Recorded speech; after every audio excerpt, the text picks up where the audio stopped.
So maybe I don't even know who their offensive coordinator is. Is it still North Turner? I don't No think it clue. is. You figure that out. All right. I'll go my number 7. Okay. It is. He's My number Oh wait, no, he's on. 7 and 6 actually have gotten switched in the last 10 minutes. Okay. And I'm putting Green Bay at number 7. Okay. And people are going to hate on that one, but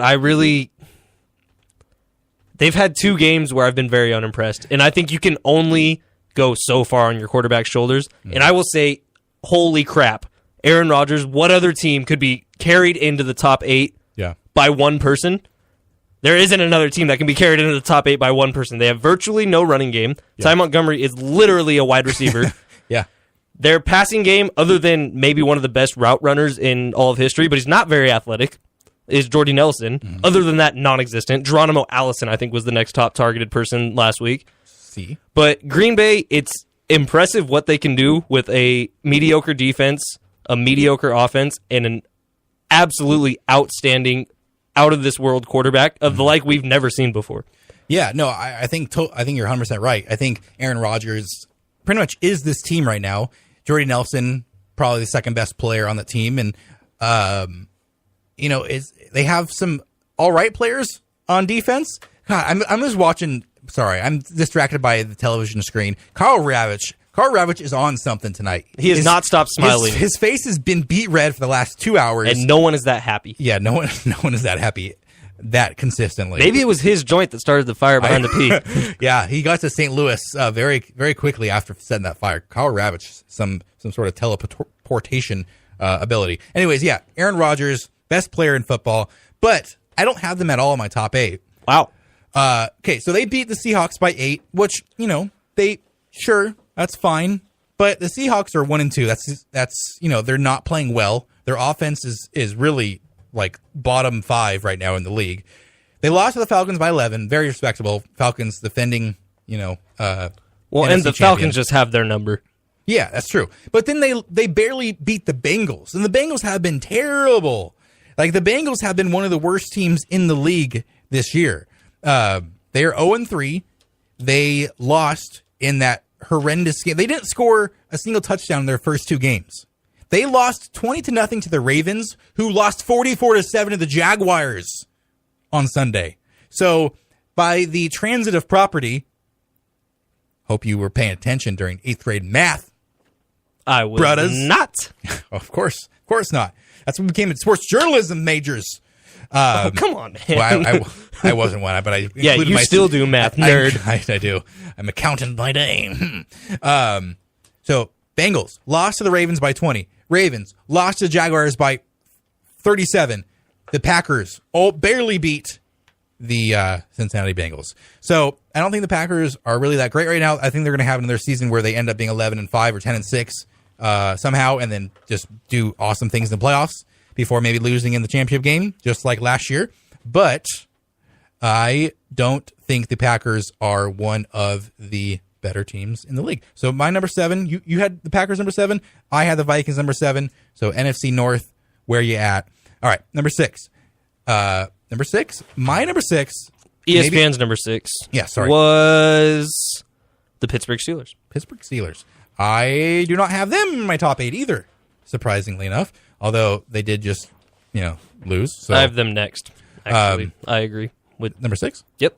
Okay. Hold on a second. My number 6 is the team that I believe is going to win the AFC South in the Tennessee Titans. Last week, I almost put them in my top 8, and then I'm like, no, it's too early. They lost. They're 1-1, but the Tennessee Titans. Oh my God. Sorry. ESPN.com is being very strange to me. I can talk a little bit about the Tennessee Titans. 33 points against the Legion of Boom. And that is impressive as hell. And anyone who says it isn't is on something. All right. So they lost to the Raiders by 10. Respectable. The Raiders coming their first game with Derek Carr back. Yeah. He looked phenomenal. Yes. Probably played the best game he'll play.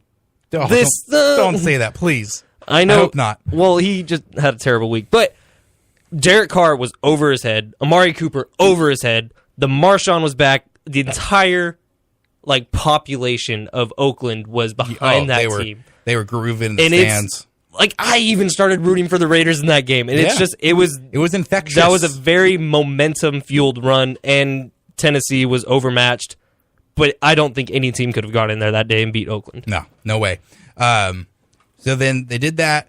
They beat the Jaguars by 21, which, whatever. And then they beat the Seahawks, like you said, 33 points on the Seattle Seahawks. Marcus Mariota, 3 touchdowns, only 1 interception so far. One late hit out of bounds that was like 0.2 seconds after he went out of bounds. So I think like their main thing right now is they have 3 guys who can run the ball extremely well. They have DeMarco Murray, they have Derrick Henry, and they have Marcus Mariota. Like that is the thing that I don't think NFL teams right now are really expecting. Like, I mean, obviously you think the Tennessee Titans, you'll think they're probably going to run it, but they're not built for that.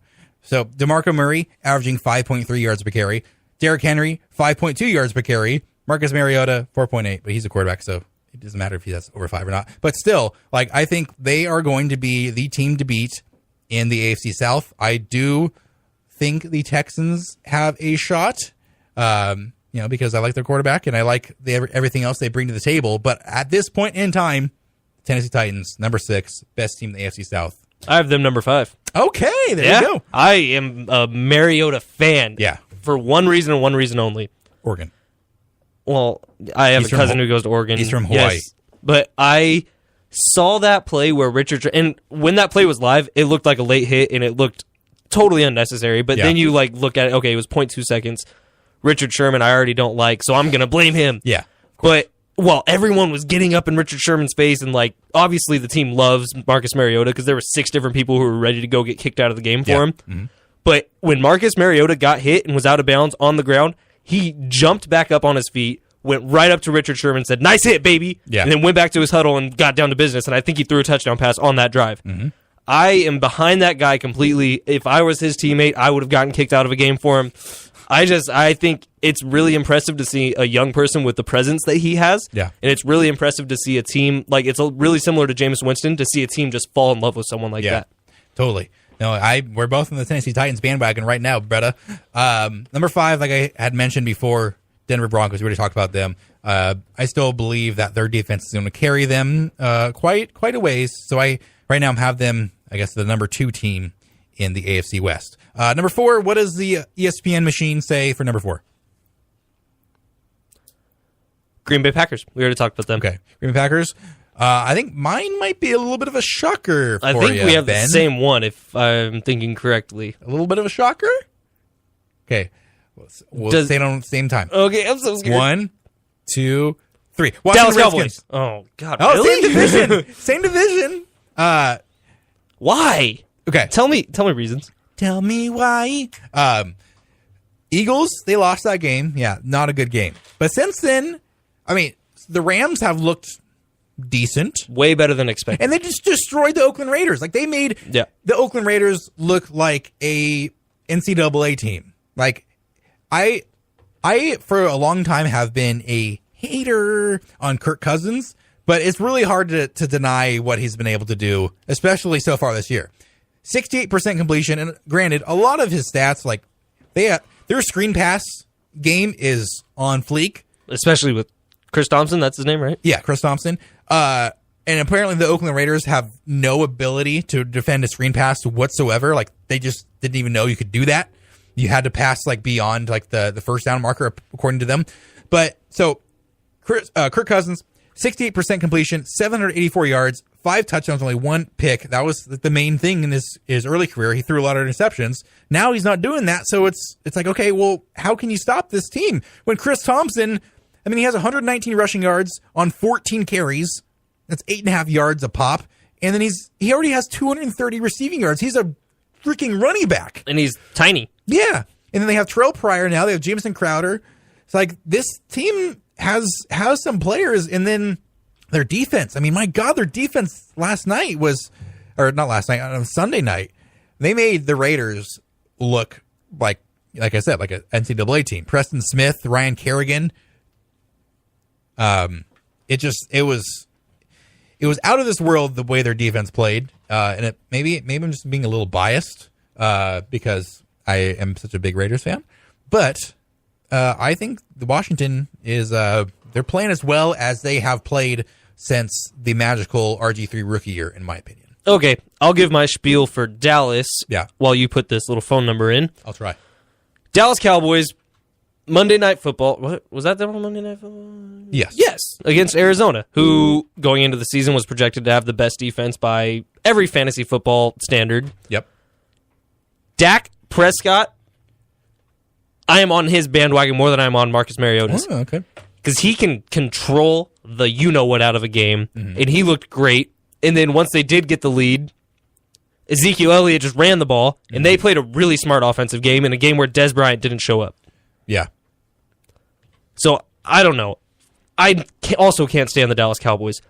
But what they did last night was really cool, and I think that they have a pretty good shot at going far in playoffs because I think that the way their team is structured, which is offensive line is incredible. Yeah. I think that they're going to be able to outlast teams. I think they're going to be able to tire out defenses, and I think Dak Prescott is wise beyond his years with how he handles the pocket, with how he can throw the ball, and how he knows when to tuck in and run. Yeah. And he's safe when he runs. He's not Cam Newton or Jameis Winston when they are looking to lay someone out. Yeah. He looked like he's, okay, I need to stay in this game because I don't want them to have to call Tony Romo back. Yeah. I want Tony Romo to do one of Dak Prescott's games and be like, hey, I think he has nothing but respect to him, honestly. No, I know, but I want him to be salty. Oh, looks like we got our man, Mr. I guess he's really half of mine and half of yours, Alex Fletcher. Let's try to call him here on the Skype machine. See if it works. In the meantime, number 4 was Green Bay Packers. Number 3 for ESPN is New England Patriots. Okay, I have the New England Patriots number 3 as well. I have them number 2. All right, I think we have Alex Fletcher. Alex Fletcher, hello. Hello? What's going on in the background, dude? I don't know. There's all sorts of noise going on.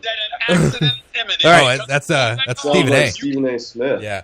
Okay, Alex, we're how you doing? It's your brother Ben. Doing good. Thanks. How are you guys? We're good. We are just counting down the top 8 NFL teams. So catch us up real quick. Go 8 through 4 as fast as you can. Yeah, really quickly. Well, real quick, first of all, I think all that matters is the top 4, but just to give you guys a little something to talk about, I have Denver at number 8, Oakland at 7. Where am I? 6. Yeah, around 6. I just thought about 6. I have Tennessee. You agrees with us. All right. And then 5, I'm going Cowboys. And 4, you want 4 as well right now? We do. Yeah. 4, I'm going with the Packers. Okay. Oh, wow. That's You're going awfully similar to ESPN's power rankings. But we can stand by it. You know, the Packers, I never count out the Packers just because of Aaron Rodgers. Smart. The Raiders, Raiders are all right. Cowboys, I think, will get better when they get Zeke back going, or who knows, he might be suspended, and then they're not even in the top 8 at all. But, yeah, I mean, that's what I got, but really all that's important is probably the top 3. mm-hmm.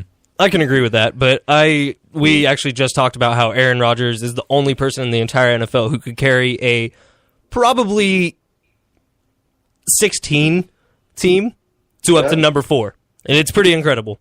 Yeah, I was listening, and I agreed when you said that. Oh, thanks, sweetie. Oh, yeah, sure. All right, so number 3, who you got, Al? Number 3, I'm going with the Atlanta Falcons. Dude, me too. Yep. I got Patriots number 3. Oh. Yeah. I mean, I think we all have the same top 3. I think we do too. Now that he said that. Patriots, Falcons, Chiefs. I mean, Yep. Alex. Yeah. Okay. Some sort of order. Yeah. So I think really those teams kind of seem to have separated themselves so far. Patriots obviously had a bad week 1 against the Chiefs, but I think besides that, Tom Brady has thrown like 10 touchdown passes in the other 2 games. The Chiefs are unbeaten and they're blowing everyone out. And then the Falcons, they got a lucky call kind of last Sunday. But I think they're, even without Julio Jones being like the god that he usually is. They're still winning every single game, so you can't really count him I out. still think the worse Julio Jones does, the better it does for the Falcons, because if he's getting double covered or triple covered